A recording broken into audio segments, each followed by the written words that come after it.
আসসালামু আলাইকুম। আজকে দুপুরের জন্য বেশি কিছু রান্না করিনি।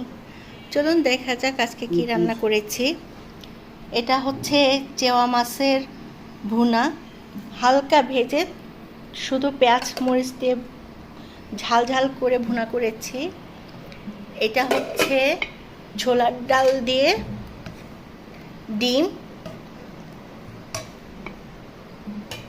তারপরে একটা রান্না করেছি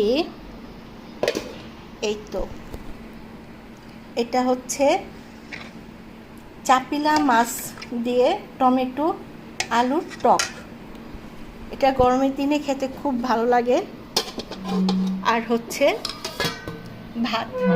আজকে ভাতের পরিমাণ কম, কারণ বাসায় কেউ নেই, আমি একা খাবো, তো আমার একার জন্য এতটুকু রান্না করেছি।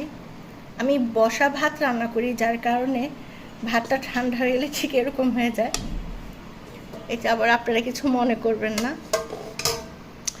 তো আজকে এ পর্যন্তই। আল্লাহ হাফেজ।